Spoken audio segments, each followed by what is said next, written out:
There is a lake in Nepal that almost nobody talks about.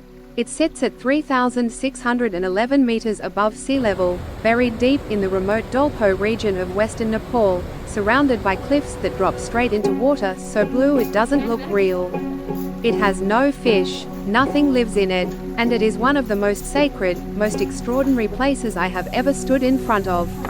This is Shey Phoksundo, Nepal's deepest lake, and today, we are going there together.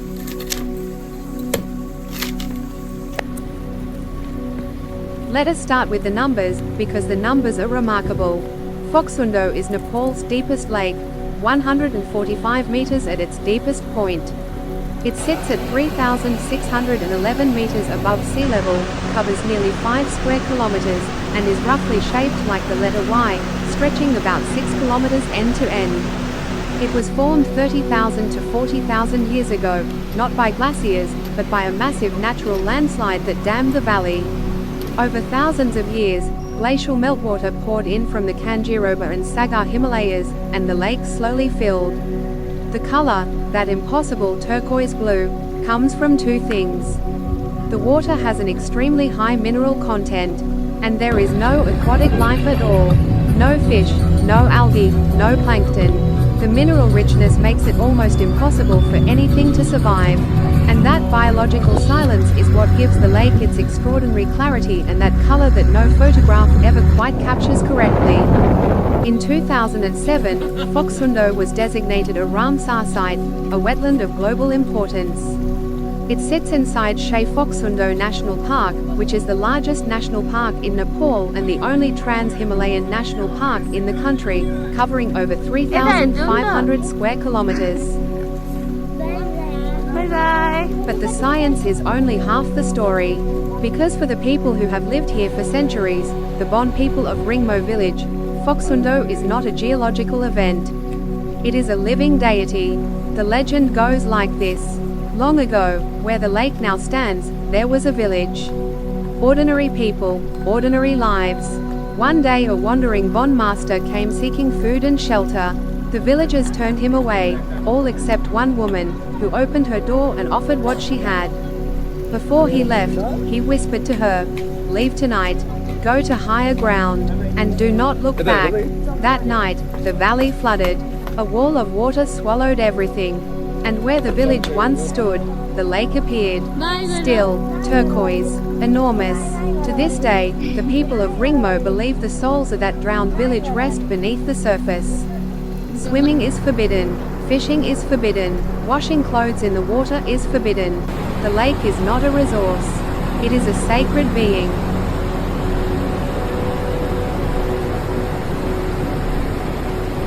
At the southern end of the lake, the water drops off a 167-meter waterfall, one of Nepal's highest free-falling waterfalls. The lake's outlet plunges straight down into the gorge below. Turquoise water above. White cascade below. It is one of the most dramatic natural compositions I have ever seen. Just above the waterfall sits Ringmo village. Around 65 houses. A seasonal population of about 600 people. One of the highest permanently inhabited settlements in Nepal. The people of Ringmo follow Bon, an ancient religion that predates Tibetan Buddhism by thousands of years, rooted in animism, shamanism, and a deep reverence for the natural world. They do not see the lake as landscape. They see it as a guardian. Above the village, perched on a cliff, is the Tshowa Gompa, a 900-year-old Bon monastery with ancient murals still intact inside.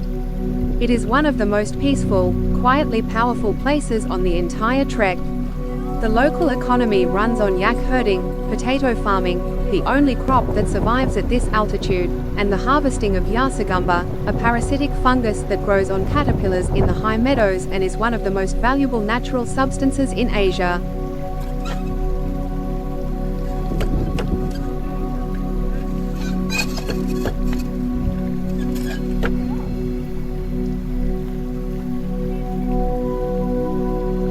Shey Phoksundo National Park holds one of the healthiest snow leopard populations in Nepal.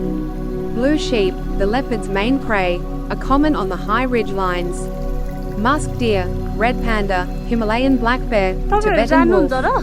Over 250 species of birds. This is one of the most biodiverse and least disturbed protected areas in the country. And one more thing. In 1999, French director Eric Valli released a film called Himalaya, known internationally as Caravan. It was nominated for the Academy Award for Best Foreign Language Film. It was shot almost entirely in the Dolpo region, the lake, Ringmo, the high passes. For many people outside Nepal, it was the first glimpse they ever had of this world. If you haven't seen it, watch it before you go. Nothing else will prepare you for this place quite like it.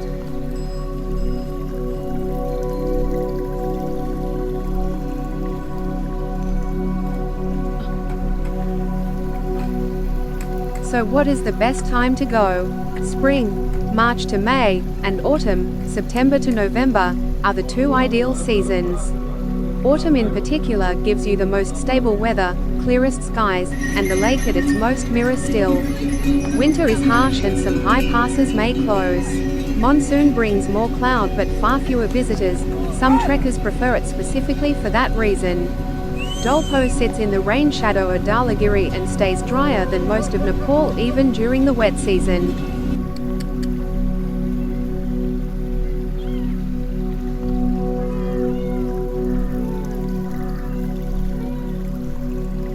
Dolpo is a restricted area. You need permits, and they must be arranged in advance through a registered trekking agency in Kathmandu. You need two. The Shey Phoksundo National Park entry permit costs 3,000 Nepali rupees, around $22 to $25. The lower Dolpo Restricted Area Permit costs $20 per person per week, plus $5 per extra day. It is not cheap relative to other Nepal treks, but it is genuinely one of the most remote and extraordinary places you can go in Asia. The cost reflects that. If you plan to go beyond Phoksundo into Upper Dolpo, to Shey Gompa, the Upper Dolpo permit is $500 per person for the first 10 days. A very different budget category.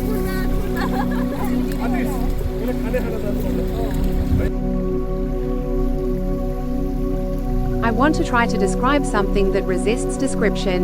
You come around a bend in the trail after days of walking, gorges, switchbacks, small villages, and then the valley opens, and there it is. And it does not look real. The water is a blue that has no name in English. It is not turquoise, not teal, not aquamarine. It is all of those things and none of them. In the morning, when the light is low and the cliffs reflect off the surface, the whole lake seems to glow from within. There is also a silence here that is different from ordinary silence. The kind of quiet that comes from a place where people have prayed and walked in circles and offered butter lamps to the water for 900 years.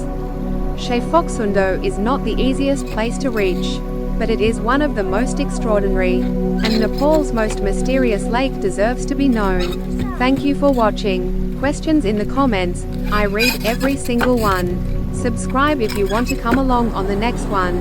Namaste.